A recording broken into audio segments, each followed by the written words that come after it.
Bom, nós continuamos juntos aqui no nosso curso básico de teologia, estudando a Reforma Protestante, e eu quero hoje conversar com você sobre uma outra ramificação dessa Reforma Protestante, conhecida como a Reforma Radical. O período desse movimento, aí a datação dele é entre mais ou menos 1525 e 1580. A Reforma Radical, ela é marcada pelo movimento conhecido como Anabatista. Esse fato de que esse movimento anabatista esteve inicialmente ligado ao movimento zwingliano norte da Suíça justifica tratar dos anabatistas num capítulo sobre o surgimento da fé reformada na Suíça. Esse movimento radical ele está diretamente ligado ao Ulrico Zwinglio, principalmente, e reações e conflitos que esse grupo teve em reação àquilo que o próprio movimento reformado estava estabelecendo como novo paradigma.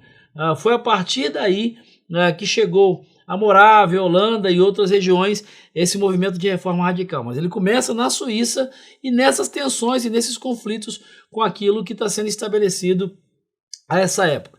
Uma coisa que é muito interessante a gente chamar a atenção e deixar muito claro, que os anabatistas eles são os ancestrais espirituais diretos das igrejas menonitas e até mesmo das batistas hoje espalhadas pelo mundo. Veja bem, eu não estou dizendo que os batistas vieram dos anabatistas, historicamente. Não há como fazer um traço histórico, uma linha histórica dos batistas com os anabatistas. O que a gente usa na história é que existe a gente chama de herança espiritual. Existem alguns princípios muito comuns, existem algumas questões muito comuns, mas não há como dizer historicamente que os batistas vieram dos anabatistas. O que a gente pode declarar é que existem semelhanças, existe uma aliança espiritual, existe uma sequência com relação a algumas práticas, mas não há como fazer essa linha histórica. Feito esse esclarecimento e deixando isso muito claro, os anabatistas, na verdade, eles surgem primeiro na Suíça em função da liberdade que existia nesse país.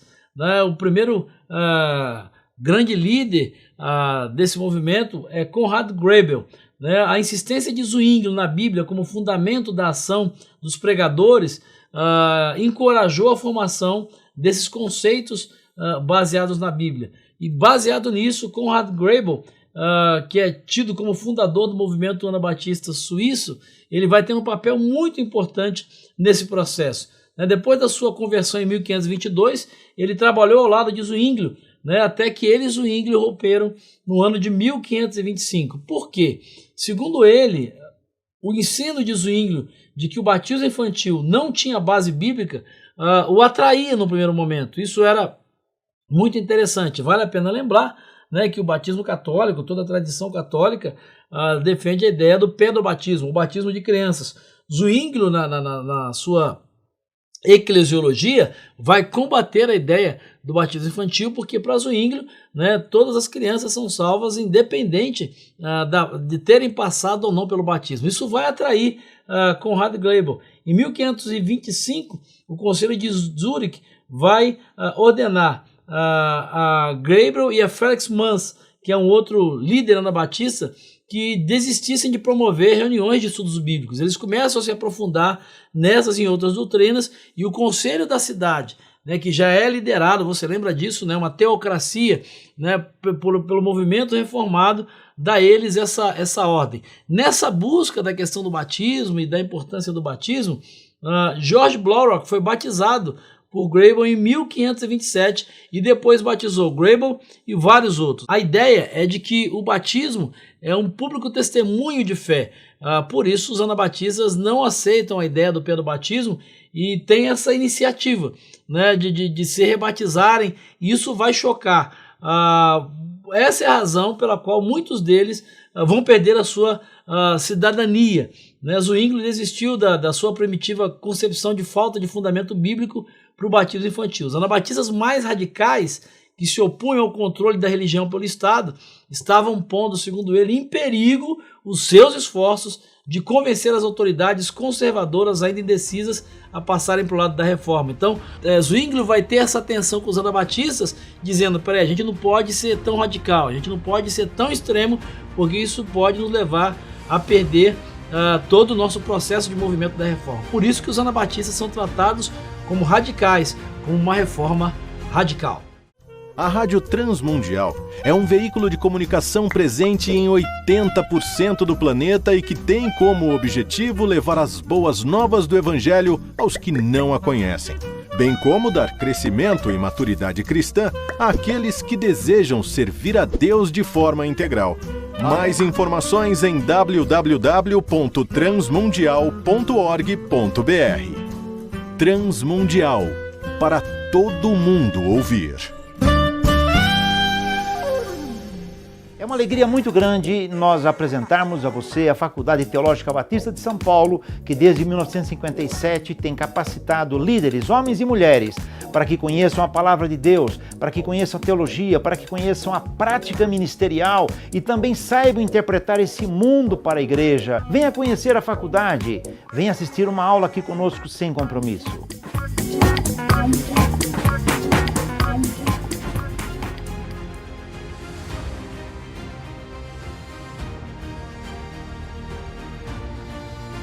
Bom, nós estamos conversando aqui sobre os anabatistas, né? E com essa reação aí dos radicais com relação à prática do batismo e a tensão que começa a acontecer com o Ulrico Zwinglio, né? De início, o Zwinglio tentou usar a técnica do debate para persuadir os anabatistas contra essa prática do rebatismo. Por isso, obviamente, eles são chamados de anabatistas, né? São apelidados de anabatistas, são aqueles que batizam novamente. Como o grupo acaba não aceitando as sugestões ou as orientações de Zwinglio, o conselho da cidade adota medidas drásticas, né, como multas e até mesmo o exílio. Em 1526, o conselho decidiu punir com morte por afogamento tantos quantos começassem a defender os princípios dos anabatistas. Isso vai fazer com que o movimento praticamente não exista mais em Zurique quando a gente chega em 1531, né, devido a essa perseguição mesmo que acontece dentro do próprio movimento da reforma. Vários deles vão emigrar para outras regiões.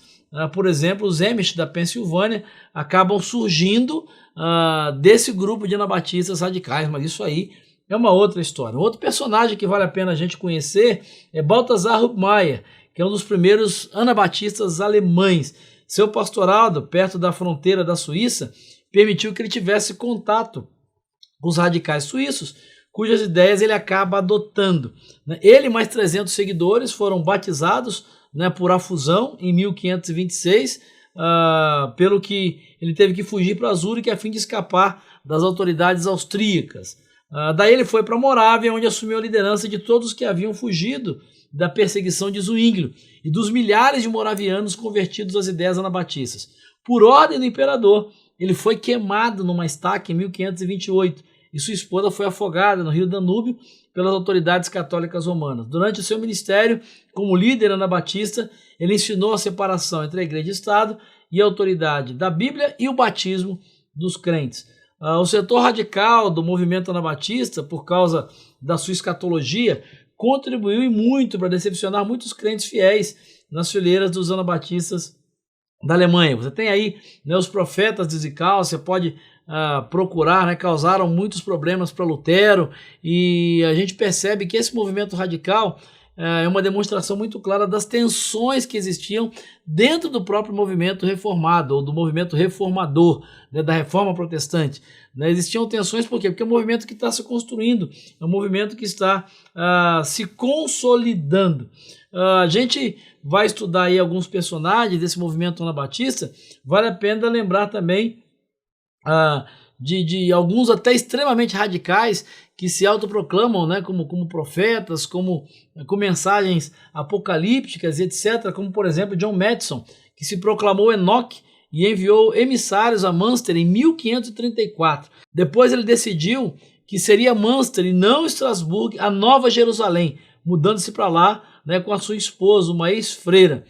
Ele é morto numa batalha e é sucedido por João de Leiden, que se casou com a ex-esposa, né, com a viúva de John Madison e outras 16 esposas que a gente pode chamar de sobressalentes. A poligamia começa a ser instituída nessa ramificação da reforma radical para compensar o número superior de mulheres solteiras e para imitar alguns, segundo eles, patriarcas do Antigo Testamento. Nessas comunidades mais radicais, dentro da reforma radical, a comunhão de bens e a antecipação doentia da vinda do reino dos céus, né, levou a um completo caos. O bispo da região, ajudado por uma grande tropa e pela traição de muitos anabatistas inconformados, retomou a cidade, executando todos os seus líderes. O repúdio às ideias de Lutero e de Zwinglio, além do fanático incidente, né, de Münster, isso que a gente acabou de relatar, determinou a condenação e a perseguição ao movimento anabatista, tanto por parte dos protestantes como por parte dos católicos romanos, né? E a gente percebe que isso só não teve um desdobramento muito pior, né? A destruição completa do movimento anabatista por conta da liderança muito sábia, né, de Menno Simons, que é o líder do chamado movimento menonita, né, o movimento que acontece na Holanda.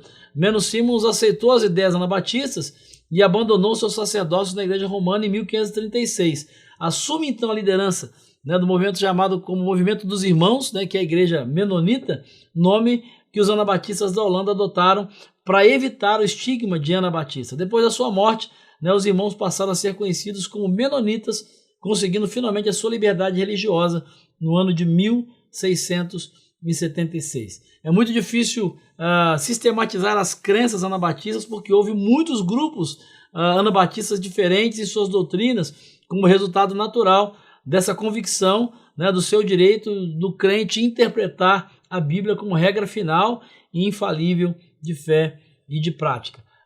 O que a gente pode definir para concluir é que, no fundo, assim, a grande parte das pessoas que fizeram parte desse movimento eram apenas humildes crentes na Bíblia, alguns dos quais enganados por líderes ignorantes que interpretavam a Bíblia literalmente para proveito próprio. Nem os menonitas e nem os anabatistas se envergonhariam de colocar os anabatistas como seus predecessores espirituais, né? O conceito que os anabatistas trazem de igrejas livres vai influenciar muito os puritanos separatistas, os batistas e os quakers, que são movimentos que vão surgir no segundo momento da reforma. Mas isso é assunto para uma outra aula. Um grande abraço e até lá!